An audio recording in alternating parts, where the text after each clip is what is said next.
Selanjutnya ada bab 4 yaitu manajemen pendidikan dan tenaga kependidikan, di mana menurut Mulyono 2008 mengartikan manajemen kepegawaian adalah kegiatan perencanaan, pengorganisasian, pengarahan dan pengawasan, pengadaan, pengembangan, pemberian kompetensi, dan pemeliharaan terhadap kerja dengan maksud untuk membantu mencapai tujuan organisasi seefisien dan seefektif mungkin.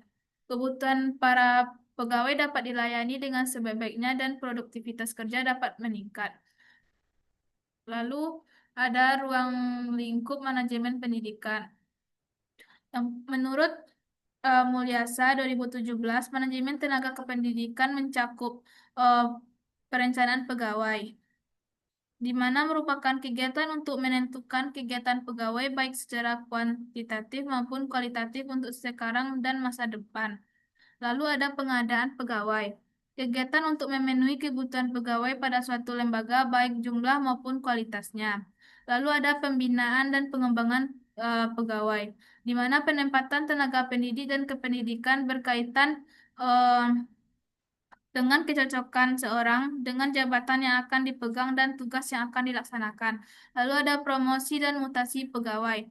Untuk pegawai negeri sipil, promosi atau pengangkatan pertama biasanya diangkat sebagai calon PNS dengan masa percobaan 1 atau 2 tahun. Lalu ada pemberhentian pegawai, merupakan fungsi personalia yang menyebabkan terlepasnya pihak organisasi dan personil dari hak dan kewajiban sebagai lembaga tempat bekerja dan sebagai pegawai. Lalu kompetensi, di mana merupakan balas jasa yang diberikan organisasi kepada pegawai yang dapat diberikan dalam bentuk uang dan mempunyai kecenderungan diberikan secara tetap. Lalu ada penilaian pegawai. Penilaian tenaga kependidikan difokuskan pada prestasi individu dan peran sertanya dalam kegiatan sekolah. Lalu ada eh, lalu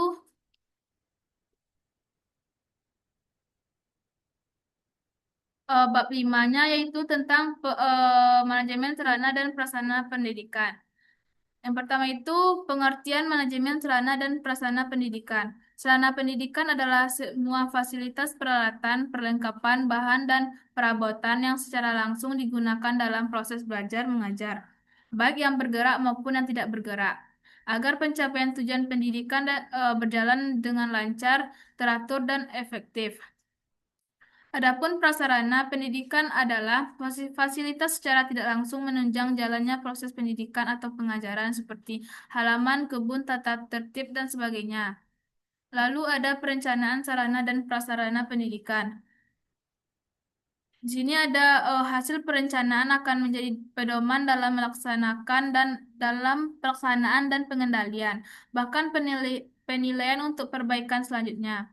Oleh karena itu, perencanaan sarana dan prasarana harus dilakukan dengan baik dengan memperhatikan persyaratan dan perencanaan yang baik dalam kegiatan perencanaan sarana dan prasarana. Lalu ada pengadaan sarana dan prasarana, di mana pengadaan merupakan serangkaian kegiatan menyediakan berbagai jenis sarana dan prasarana pendidikan sesuai dengan kebutuhan untuk mencapai tujuan pendidikan. Kebutuhan sarana dan prasarana dapat berkaitan dengan jenis dan spesifikasinya. Lalu ada pengaturan sarana dan prasarana pendidikan, di mana ada 3, yaitu inventarisasi, merupakan kegiatan mencatat dan menyusun sarana dan prasarana yang secara teratur, tertib, dan lengkap, berdasarkan ketentuan yang berlaku. Lalu ada penyimpanan. Kegiatan menyimpan sarana dan prasarana pendidikan di suatu tempat agar kualitas dan kuantitasnya terjamin. Lalu pemeliharaan. Proses pendidikan sangat memerlukan sarana dan prasarana. Sementara itu, sarana dan prasarana akan mengalami penyusutan kualitas dari waktu ke waktu.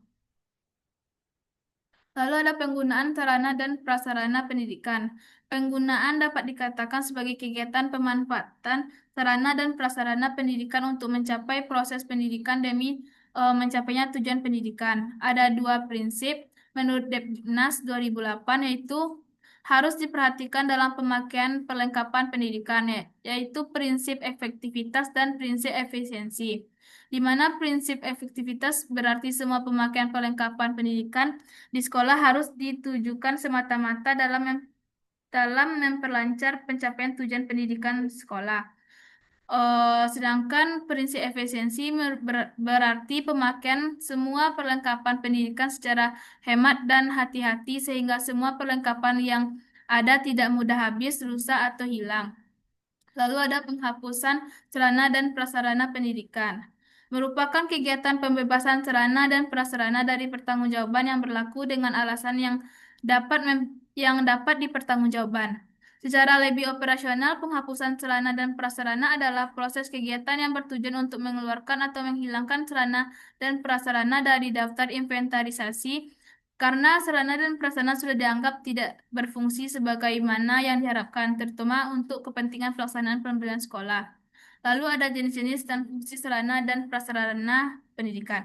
Yang pertama itu habis tidak dipakai, yang kedua bergerak tidaknya pada saat digunakan, yang ketiga ditinjau dari hubungan dengan proses belajar mengajar. Lalu ada pentingnya sarana dan prasarana. Guru membutuhkan sarana pembelajaran dalam menunjang kegiatan pembelajaran. Selain kemampuan guru dalam menyelenggarakan kegiatan pembelajaran, dukungan dari sarana pembelajaran sangat penting dalam membantu guru. Semakin lengkap dan memadai sarana pembelajaran yang dimiliki oleh sekolah akan memudahkan guru dalam melaksanakan tugas sebagai tenaga kependidikan. Mengingat pentingnya sarana prasarana dalam kegiatan pembelajaran, maka peserta didik, guru, dan sekolah akan terkait secara langsung. Peserta didik akan lebih terbantu dengan dukungan sarana prasarana pembelajaran.